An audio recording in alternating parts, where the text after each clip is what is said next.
Gabriel Jesus ends a 14-match drought after being out for so long, and a 6-month drought scores a brace. Ben White scores one. Granit Xhaka, it's a 4-1 victory, a celebration at the Emirates as Arsenal continue maintain that big, or at least biggish, lead above Manchester City in the Premier League title. They could just smell it with a 4-1 victory against Leeds United, who remain ever so much in danger of dropping to the Championship. Luis Miguel Echegaray will have James Ollie joining us later on from the Emirates. But Stevie Nicol, give me your initial reactions.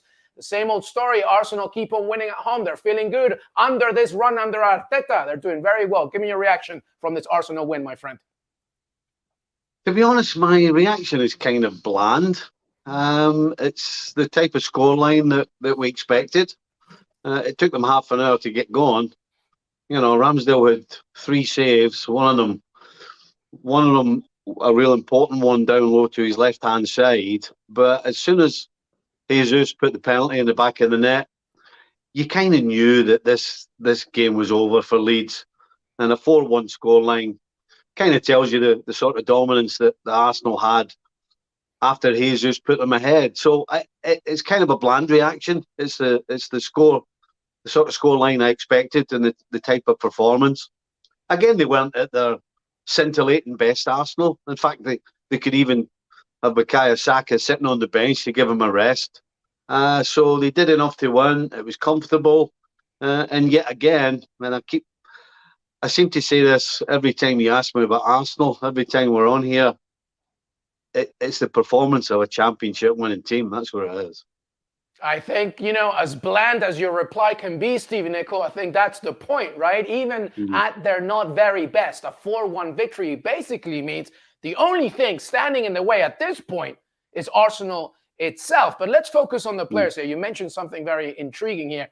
The type of game now where Bukayo Saka, can be on the bench now because Gabriel Jesus is back, Leandro Trossard getting his 7th assist in 6 Premier League matches, Martinelli's clicking, Odegaard. I mean, do you think now that Gabriel Jesus is back, does it feel like a new signing now? Can Arteta be a little bit more relaxed, especially because they're not in the Europa League as well?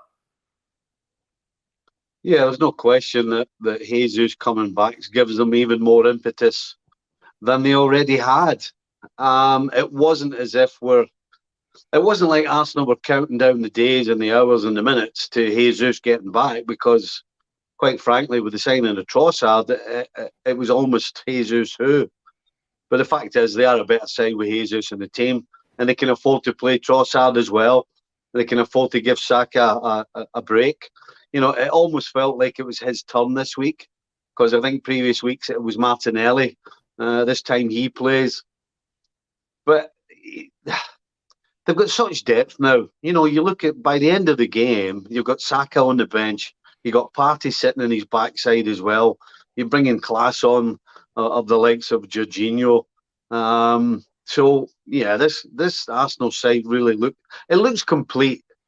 And actually looks complete, not just from 1 through 11, but probably 1 through 15 or 16. So, yeah, they're looking good.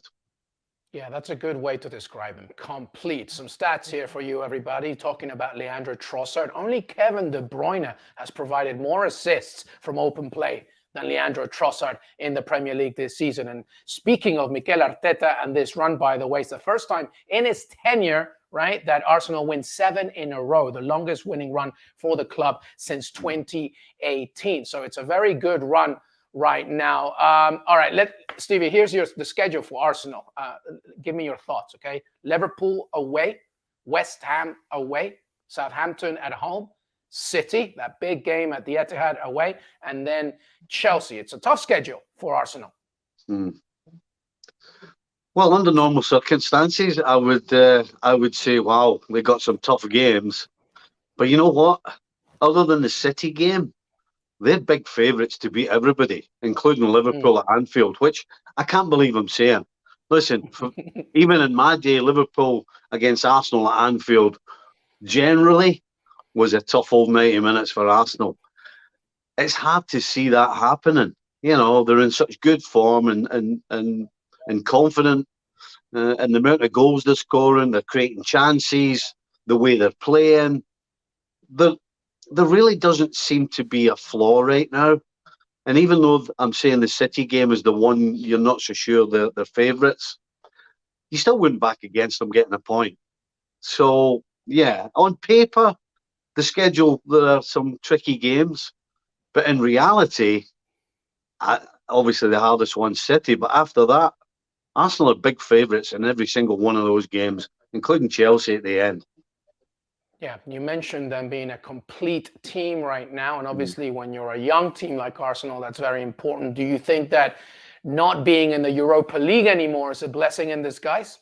Huge. I mean, listen, they'll be Arteta and his players will be disappointed that they don't have the chance to win a European trophy. But the bonus is it's pretty much week to week. You know, you have a deep squad, you have an incredible starting 11, and you can have plenty of rest between now and the end of the season.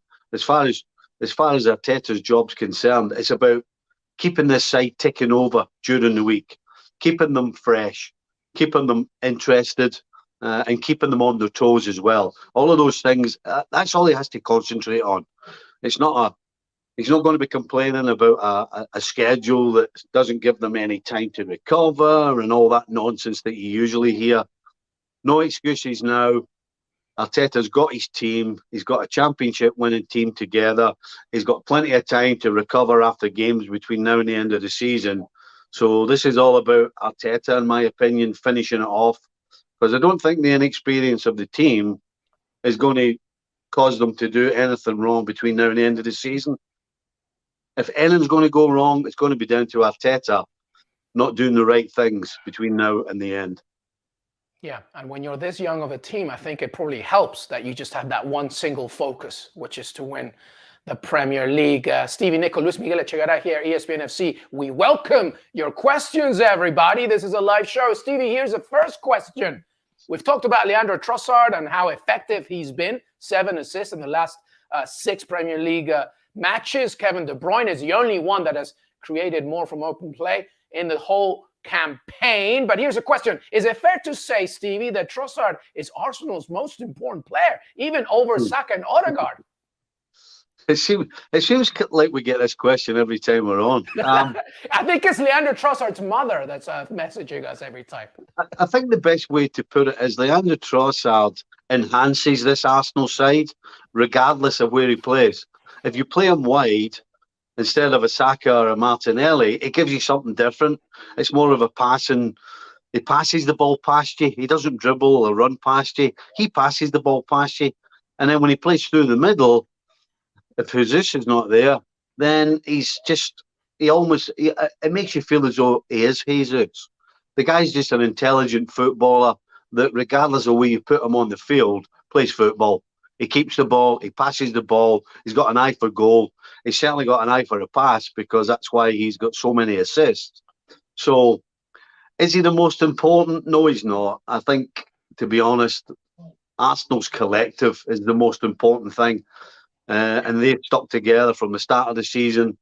They're sticking together now. And if they continue to do that, they will be Premier League title holders. So, yeah, I don't think you can point the finger at one player and say he's their most important. Every one of them has made themselves important to this whole team. Yep, in complete agreement. Arsenal are like a Swiss Army knife, and Leandro Trossard's just, one of those little pieces within it. But we thank Leandro Trossard's agent for sending that question. All right, here's the next one, by the way. In what differentiates Man City and Arsenal this year is Arsenal are more of a team versus City being individuals. So I think the question is, what's the difference between both sides this season, do you think, Stevie? Do you see Arsenal more of a collective as opposed to City being more a collection of great individuals? Wow. I know, right? Quite a complex question. I'm not so sure. I think Haaland is the only difference between these two teams because he's a completely different type of centre forward to what City are used to. And what Arsenal have. The rest of it looks, if you stuck blue jerseys on Arsenal, they play like City. Similarly, if you stuck the red jersey on City, they would look like Arsenal. I think Haaland is the major difference. When you have Haaland, you try and get the ball in behind quicker to use his pace and his strength. But to me, that's the only difference between these two sides. They're very similar. They like to pass the ball out from the back. They're at their best when they move the ball around with accuracy, which they both do. The movement's great. You can say that about both sides. So I would suggest that really the only difference between these two teams is Erling Haaland. Yep, 2 for 2, Stevie Nico. Well done. I totally agree as well. It's not a coincidence why Mikel Arteta was the assistant to Pep Guardiola. Yep. They're exactly the same. Haaland is a difference. Today was a good example as well, by the way. Without Haaland, Manchester City delivered a performance that was pretty similar to how Arsenal usually do it. Thanks so much for watching ESPN on YouTube. And for more sports highlights and analysis, be sure to download the ESPN app. And for premium content and live streaming, subscribe to ESPN Plus.